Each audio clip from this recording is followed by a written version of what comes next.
Доброго вечора, ми з України.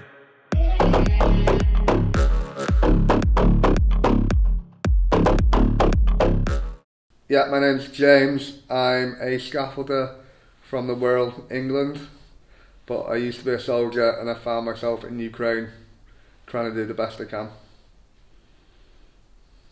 James, what was there one particular moment that you can think of that where a decisive moment when you were back home in Liverpool and you said, okay, it's time, I need to book a flight and go to Ukraine? Yeah, there was, and I remember the moment really well, but I couldn't tell you why it affected me so much. And it was, I'm sure you remember that the video of the tank driving over the old man in the car for no reason. There was no reason to drive over that man in the car, and I was having thoughts because I'd left my military life behind me, and I'm a single parent now, and I do my best trying to be a scaffolder. And I don't know what it was about that particular video, but after I watched that video I couldn't sleep at night knowing that I felt like I had the skills that could help in that situation. I'm sure if I was a dentist and the Ukrainians really needed dentists when the war, I'd have felt the same. But there was something and when I made the decision to join and I booked my flight, I could actually sleep. I had a good night's sleep for the first time. So ever since that moment, I felt like I've been doing the right thing, and yeah, that was definitely the moment that made me, and it's because of journalists putting that news out there that's made me join up. And had you been to Ukraine before? I have never been to Ukraine before, no. It wasn't somewhere that I'd ever think I'd gone. I found out it's quite a nice place. There's some nice places. There's a lot of roads with farms on either side for miles and miles, but it seems like a nice place. So we were talking this morning, and you for the past week almost, you've been fighting outside of Kyiv. There's been intense battles. This has been it's those people who are working to protect the capital of this country from Russian invasion. And you had a couple of amazing stories that you shared this morning. One really struck with me was the story of this young Ukrainian warrior. And yeah. I love that you just told the story from your heart as you did earlier.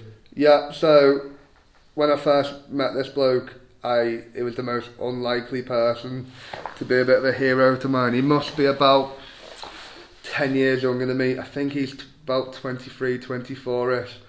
And when we got to the ground, we were having a bit of trouble with, obviously we're an English-speaking unit, they were speaking Ukrainians. The Ukrainian bloke that was supposed to be the translator, his English wasn't brilliant, and then we were struggling to find out, and then out pops some scrawny graduate with a slightly American teenage accent going, I can translate, I speak perfect English. And he then got attached to our unit, and at first it was really handy for him to be there whenever we needed to speak to the Ukrainians, to swap if we had more water and needed food, and we could swap and we could talk to him, and he just was the most essential part of that. And if that could have stopped there, I would have had admiration for him. Because being a private soldier, it's hard for you to just pop up and talk to. I think the bloke was, that is private, have to get promoted 10 times to be in a position where he just popped up and started talking to him. So he was brave just for doing that. And then about sometime through when we were at the front, we got a shipment of missile anti-tank weapons. Now one of these was British made, and I'd had experience using it in Afghanistan. So I taught him and 2 other Ukrainians on how to use it. And then within 2 hours, we came under sniper and small arms fire from a building. At the time I didn't know where the building was, but all the Ukrainians were shouting. And then Daniel goes, I've just been told where it is. 1 second, I'm just going to get that launcher. And I thought, it's an anti-tank launcher. It's not for taking out snipers in buildings 200 metres away. And he just gets up in the fire and gets out the trench, not even pops his head up, gets out the trench, walks round into the highest point of the trench on the mound, and then comes under direct fire. So I'd literally seen bullets go either side of his head. He stands up and he aims, and he doesn't rush it. He takes his time, he sets the sights perfect to where he wants to go. He fires the shot goes through a small window, and explodes the building, which is not what this is not what they're designed to do. They're supposed to be accurate to fire big, massive tanks, not small windows. Yeah, and then explosion happens, the trench shears, and the sniper fire and the small arms fire stops. And then, I'll never forget this, he looks down with his American accent and he goes, "I hope I didn't kill them." And I was absolutely amazed by how brave that man was. Like, I'm an experienced soldier. I've been to the 4-month tour of Afghanistan. And it wasn't the heaviest of fighting, but I've been under fire before. I don't think I'd have maintained. I'd have got up and shot it. I don't think I would have waited that extra 3 seconds that he needed to line it up to get that perfect shot. And that was one of the bravest things I've ever seen, and it come from the most unlikely man. And I don't think he was particularly special. I just think Ukrainians have got that wildness in him. His nickname was Maniac, and I always thought it was weird because he gave himself that nickname. And when you give yourself them nicknames, you're normally a person that's not going to stand up and sniper fire with a missile launcher that isn't that accurate to take it out. So I just hope one day someone high up in Ukraine reads this and this man gets the medal that he deserves. Well, Maniac. Maniac.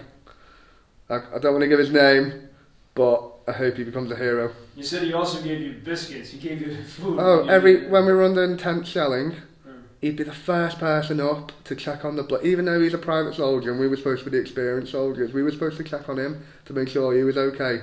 But if one of us was feeling hungry, he'd just disappear off into, but it is an actual wilderness, and then he'd just return with all the items that we needed. Now, to make that walk, it's not like going to Tesco's or Walmart for you Americans.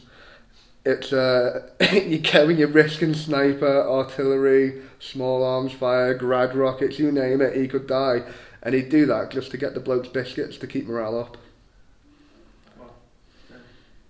The Maniac. Maniac. And you also had Maniac moments out there in your fight against the Russians. Is there any story you could tell us about your? Well, what it was like to face the enemy there? Just to prove how much that equipment can help. The first time a thermal vision camera had probably ever been near that position, I took the thermal imaging bit and I put it to my face. And within half seconds, by sheer coincidence, the thermal vision showed 2 Russian observers that were about to call an artillery fire, and I had to double check because I thought I can't just put it to my face and then within 1 second I've seen Russians. So I counted all the foxholes to make sure the people on our right flank weren't pushed out too much. And no, there was 2 Russian observers, so I picked up my rifle, shot one of them, and the other one dragged them away. What was there? We discussed this earlier. The trenches are obviously it's bleak, right? It's difficult, and you said it's kind of like what you would imagine World War I was. It was like I feel like World War One, like being British, it's in my heritage. Like obviously British troops were in there for 4 years, Americans a little bit less, and yeah, it was just I felt like I was back. It's like we'd gone back 100 years in times, and it just get that myth would go away every time I heard a Russian drone.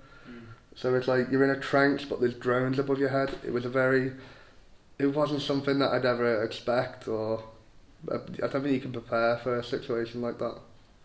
And the morale of the Ukrainians. I'd say.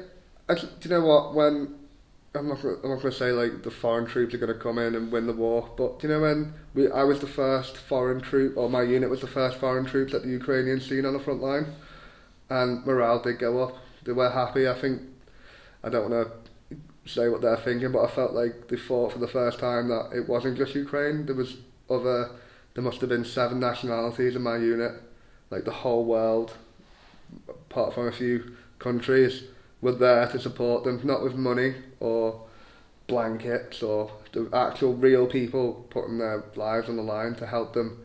And morale did go up in the trenches for a bit, and I'm proud that I could play that small bit in helping their resolve. What can you say about what is your assessment of the threat from Russia? Looking at the soldiers that you were fighting, at their equipment, what is your assessment of the nature of the threat as you saw it from your position? I mean, warfare can be very complicated, but in certain situations, it's not. The Russians were there. They needed to use the road to get to Kyiv, and the Ukrainians were in the way. It's actually for me, it was a very simple, on-the-ground, tactical thing that the Russians needed to get rid of the Ukrainians to get on the road. The Ukrainians had dug trenches, well, defensive method. So it was up to the Russians to get through defensive trenches. And while I was there in a short period, they tried multiple things. They tried coming with armoured vehicles. The Ukrainians had anti-tanks. They tried doing artillery to scare the troops off. The Ukrainians stood. They started putting forward observers. Come back to the forward observers, they were 150 metres away. To call it, the artillery drop short distance of the safety zone is 200 metres. So the Russians were brave enough to get that close, so fair play to them. They have to call in so accurate fire to dislodge these Ukrainians. They needed to put it on literally in their trench for them to have an effect. And every time they try something, they'd bombard, they'd try something different. They went left flank, they went right flank, everywhere hold, and nowhere. They sent a team of Spetsnaz. They couldn't do anything. So I just don't see, without some type of new invention from the Russians, I don't see how they're going to break through Ukrainians. If the Ukrainians had night vision and a few more anti-tank weapons, or even better, a bit more armour of themselves, they'd absolutely destroy the Russians.